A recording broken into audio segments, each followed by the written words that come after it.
Lalitha jewellery T நகர் இப்போ 1 இல்ல 2 showroom, மோர் space, மோர் range. பிரம்மாண்ட திறப்பு விழா ஏப்ரல் 20 அன்று அதே உஸ்மான் ரோட் வளாகத்தில் லலிதா ஜுவல்லரியின் இன்னொரு ஷோரூம். வின் பண்ணணும், தமிழ்நாட்டில் ஆட்சி அமைக்கணும், இந்த ஒரு குறிக்கோளோட தான் ட்ராவல் பண்ணிட்டு இருக்கீங்க. நம்ம கூட இன்னும் ஒரு சில கட்சிகள்லாம் வந்தால் நமக்கு ரொம்ப யூஸ்ஃபுல்லாக இருந்திருக்கும். ஆனால் நம்ம பதவியிலையும் ஆட்சிலையும் பங்கு தரோம்னு சொன்னால் யாருமே வரல. தனிச்சு போட்டிடுறீங்க. ஏதாவது ஒரு கொஞ்சம் டவுனாக இருக்கீங்களா? என்னன்னா பிரதர், ஒரு வகையில் யோசிக்கும் பொழுது எவ்வளோ பொன்னான வாய்ப்பு பாருங்க. ஆட்சியிலும் பங்கு, அதிகாரத்திலும் பங்கு. அண்ணன் திருமா மேடையில் முழங்கி இருக்கிறார். இது திராவிட கட்சிகளின் கூட்டணி கட்சிகள் எல்லாம் இருக்கக்கூடிய தோழமை சக்திகள் எல்லாம் சுட்டி காட்டி இருக்கிறார்கள். மக்கள் நல கூட்டணி என்பதே அதன் மீது தான் கட்டமைக்கப்பட்டது. அந்த பொன்னான வாய்ப்பை அந்த முதல் தேர்தலிலே தலைவர் கதவுகளை திறந்து வைத்தாரே தவிர அவங்கள கையை பிடிச்சலாம் நம்ம யாரும் இழுக்கல.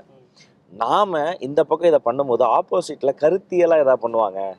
ஆமாம், நாங்களும் ஆட்சியிலும் அதிகாரத்திலும் பங்கு தருவோம்னு கூட சொல்லி அவங்களுக்கு நம்மளால ஒரு பெனிஃபிட் ஆஃப் ஆர் இது அப்படின்ட்டு கிடைக்கட்டுமே அப்படின்னு நம்ம பார்த்தோம். அவங்க என்ன தெரியுமா பண்ணாங்க, அவங்க ஒரு கூட்டணி கட்டினாங்க.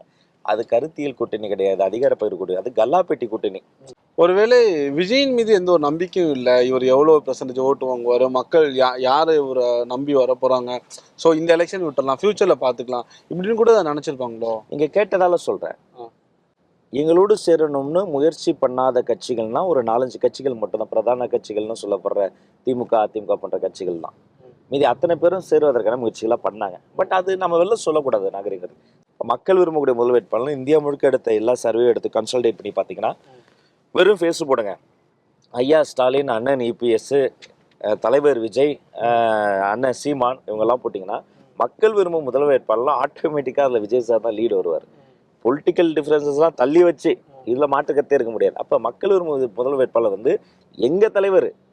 அப்போ அவரை நம்ம பிரதானமாக முன்னோக்கி அவரை மக்கள்கிட்ட கொண்டு போய் சேர்த்துணும்னு அவசியம் கிடையாது. ஏன்னா அவர் ஆல்ரெடி மக்கள்கிட்ட சேர்ந்துட்டு தான் களத்துக்கே வர்றாரு.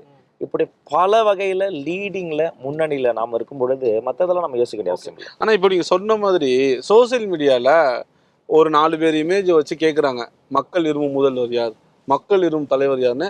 எல்லாரும் விஜய் விஜய் விஜய் விஜய்னு கிளிக் பண்ணிகிட்டே இருக்கிறாங்க. ஒரு 100 இருக்குது, 100 இருக்குது, மற்றவங்களாம் 0, 1 தான் இருக்குது.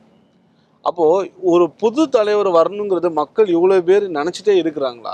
அப்படி நினச்சா இந்த தேர்தலில் விஜய் தான் முதலமைச்சராக வருவார்னு நினைக்கிறீங்களா? 100%ங்க. விஜய் அண்ணன் முதலமைச்சராக வருவது என்பது காலம் எழுதிவிட்ட தீர்ப்பு. அது கனிவதற்கான சரியான நேரம் தான் காத்திருக்கிறதே தவிர அதுதான் நடக்க போகுது. இந்த ஒரு தேர்தல் மட்டுமல்ல, இனி ஒவ்வொரு தேர்தலும் அவரை வைத்து தான் இருக்குது. ஒன்று ஃபார் டிவிக்கு இல்லை அகென்ஸ்ட் டிவிக்கு தான் எல்லாருமே செயல்பட முடியும். ஏன் அப்படின்னா சத்தம் இல்லாமல் இவர் ப்ரிப்பேர் ஆனாருங்க. அவரை மாதிரி ஹோம் ஒர்க் யாரும் பண்ண முடியாது.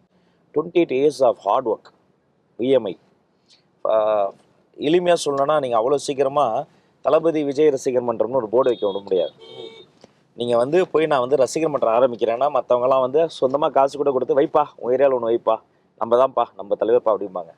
ஆனால் எங்கால அப்படின்னா அவ்வளோ சீக்கிரம்லாம் நீ போர்டு வைக்க முடியாது. தம்பி நீ யார், என்ன பண்ணுற, ஸ்கூல் படிக்கிற பையனா, காலேஜ் படிக்கிற பையனா, வீட்டுக்கு அனுப்பிச்சிடுவாங்க. ஃபோன் போட்டு சொல்லுவாங்க, உங்கள் பையன் வந்துருக்கிறான் பார்த்துங்க.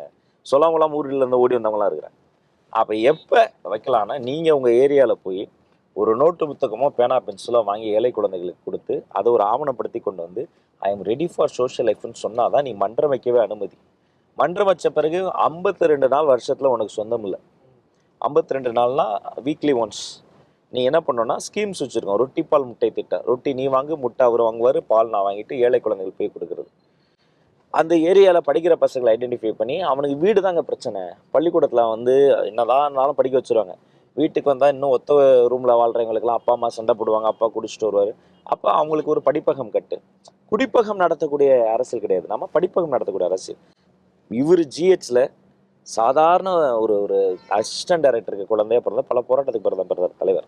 அதனால் ஒவ்வொரு பிறந்த நாளையும் கோயில் போக மாட்டார், ஜிஹெச்சுக்கு போய் அன்றைக்கி பிறக்கிற குழந்தைகளை போடுவார். 50 குழந்தை பிறந்தா 50 குழந்தைக்கு தங்க மோதிரம் போடுவார். அவர் போட்ட ஆச்சரியம் இல்லைங்க, 38 மாவட்டத்துலையும் நாங்கள் போடுவோம். பிறந்த குழந்தைக்கு தங்க மோதிரம், வளரும் குழந்தைக்கு ரொட்டிப்பால் முட்டை திட்டம், படிக்கும் குழந்தைக்கு விஜய் படிப்பகம், படிப்பில் வென்றால் தளபதி கல்வி விருதுகள். 14.5 மணி நேரம் நிற்பாருங்க அந்த குழந்தைக்கு அவார்டு கொடுக்குறது. யார் நிற்பா? பார்க்குற எனக்கு கால் வலிக்கும். வளர்ந்த பிறகு விலையில்லா விருந்தகம், விபத்தில் சிக்கினால் விஜய் குருதியகம், சத்தம் இல்லாமல் ஒரு சர்க்காரை நடத்தியவர் சர்க்கார். அதனால தான் இவங்க எல்லாம் ரெடியானாங்க. அதனால தான் இந்த எலெக்ஷனில் எங்களுக்கு அவ்வளோ பெரிய ஃபோர்ஸ் கிடைக்குது. அதனால் நிச்சயமாக வெறும் வலைதளத்துல மட்டும் கிடையாதுங்க, களத்திலே ஒரு வெல்வது உறுதி. லலிதா ஜுவல்லரி டி நகர் இப்போ 1 இல்ல 2 ஷோரூம். மோர் ஸ்பேஸ் மோர் ரேஞ்ச். பிரம்மாண்ட திறப்பு விழா ஏப்ரல் 20 அன்று அதே உஸ்மான் ரோட் வளாகத்தில் லலிதா ஜுவல்லரியின் இன்னொரு ஷோரூம்.